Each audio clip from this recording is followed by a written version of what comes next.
GSP welterweight division में greatest of all time है और वो हबीब के दोस्त भी हैं।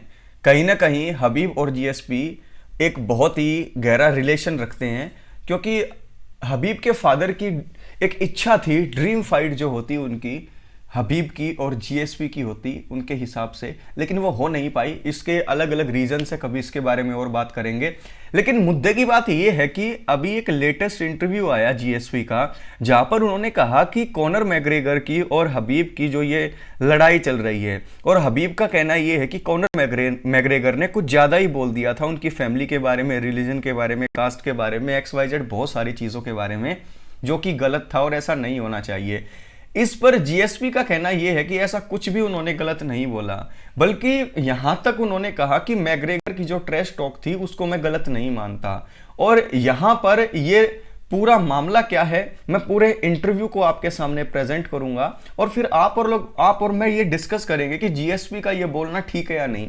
मैं पहले ही वर्डिक्ट दे देता हूं कि जीएसपी का ऐसा बोलना बिल्कुल गलत है, क्योंकि जो झेला है हबीब ने वो शायद जीएसपी ने नहीं झेला। आप बोल सकते हैं कि निक डियाज के साथ और बिस्पिंग के साथ उनकी फाइट होनी थी, उनके बारे में भी बहुत कुछ उन्होंने बोला था, लेकिन अब वो दोस्त हैं। लेकिन जिस लेवल पर मैग्रेगर ने बोला था हबीब के बारे में, उसके फादर के बारे में, कंट्री के बारे में, लैंग्वेज के बारे में, रीजन के बारे में, क्या छोड़ दिया उसने? कुछ भी नहीं छोड़ा था।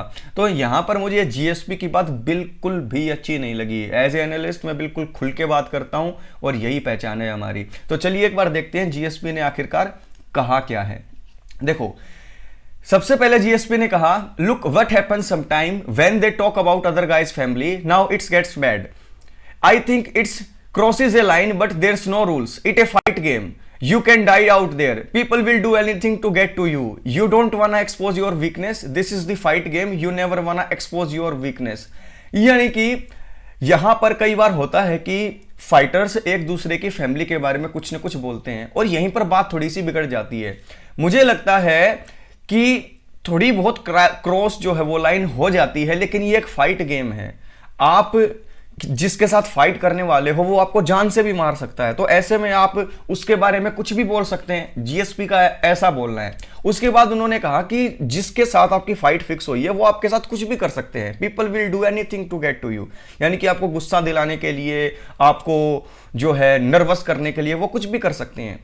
आपको अपनी वीकनेस दिखानी ही नहीं है। अगर कॉनर मैग्रेगर की बातें हबीब को पसंद नहीं आ रही थी तो हबीब को रिएक्ट नहीं करना चाहिए था, ये दिखाना ही नहीं चाहिए था, क्योंकि जितनी ज्यादा अपनी वीकनेस दिखाओगे उतना ज्यादा दूसरा बंदा बोलेगा।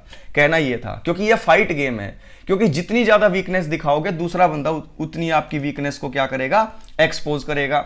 यहां तक अगर रुक जाते तो कोई बात नहीं। आगे बोलते हैं, some guys that will do everything to make you lose your mind, they will cross that line. यानी कि कई लोग ऐसे होते हैं कॉनर मैग्रेगर जैसे, जो आपको गुस्सा दिलाने की पूरी कोशिश करते हैं और वो फिर किसी लाइन वाइन का ध्यान नहीं रखते, वो फिर हर लाइन को पार कर देते हैं। Everybody is different and there is no wrong to do this. यानी कि हर कोई अलग होता है और मैं इसको बिल्कुल गलत नहीं मानता। यानी कि हबीब ये सब कुछ नहीं बोलते तो ठीक, अच्छी बात है, लेकिन मैग्रेगर बोलता है तो मैं उसको गलत बिल्कुल नहीं मानता। Some people they show their positive life and stuff they expose, but when you do that you put your card on the table man. यानी कि कई लोग अच्छे होते हैं और वो दुनिया के सामने दिखा देते हैं कि देखो हम कितने अच्छे हैं, फिर इसी बात का फायदा दूसरे उठाते हैं और उनको काफी ज्यादा ट्रैश टॉक का सामना करना पड़ता है। जीएसपी ने बोला, आगे जीएसपी ने बोला यहां पर, some of the fighters take it personal, I never did. यानी कि कई फाइटर ऐसे हैं जो इसको पर्सनल ले लेते हैं। उनका इशारा हबीब की तरफ था, आई नेवर डिड, मैंने कभी पर्सनल नहीं लिया। When it's over it's over, we shake hands and it's over. यानी कि जब फाइट खत्म हो गई हम फाइट के अंदर ही, ऑक्टागन के अंदर ही हाथ मिला लेते हैं और पूरा मामला सॉल्व हो जाता है। But sometimes some guys take it personal, लेकिन कई बार क्या होता है कि कुछ फाइटर इसको पर्सनल ले लेते हैं। तो यहां पर ले दे के कहना यह था कि कॉनर मैग्रेगर ने जो ट्रैश टॉक की leading to the fight with Khabib, उसमें कोई भी गलत नहीं बोला। मैग्रेगर ने जो भी बोला हबीब को हराने के लिए बोला, उसको मेंटली डिस्टर्ब करने के लिए बोला, वो टैक्टिक काम नहीं की, वो बात अलग है, लेकिन गलती कुछ नहीं मानते जीएसपी यहां पर मैग्रेगर की। लेकिन अब मैं अपना पॉइंट ऑफ व्यू देता हूं कि जिस लेवल पर बातें बोली गई थी, जो बातें बोली गई थी और जिस तरीके से बातें बोली गई थी, ऐसा कभी भी किसी ने भी जीएसपी के साथ नहीं किया।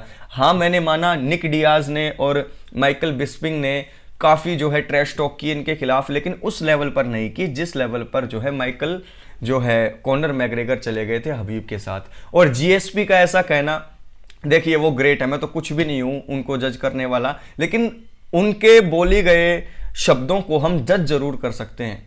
तो यहां पर he is the greatest welterweight of all time according to me, and he is in top 3 greatest of all time in my list, in my own list. तो मेरी खुद की लिस्ट में टॉप 3 में वो आते हैं ग्रेटेस्ट ऑफ ऑल टाइम में, और सबसे अच्छे पर्सन भी है, इंसान बहुत अच्छे हैं। तो इसीलिए शायद वो इतने जो है बड़े मैटर को भी शायद लाइटली ले ले, लेकिन एवरीबडी इज डिफरेंट, जैसा उन्होंने खुद कहा, तो उनको भी समझना चाहिए कि हबीब भी डिफरेंट है। जिस तरीके से जितनी लाइटली अगर जीएसपी ने ले लिया होगा बातों को, उतनी लाइटली हबीब ना ले पाए होंगे। और कहने की बात यह है कि अगर इतनी ट्रेश टॉक मैग्रेगर कर देता ना जीएसपी के साथ, तो जीएसपी ना वही करते जो अभी हबीब कर रहे हैं, कभी बात नहीं करते मैग्रेगर से।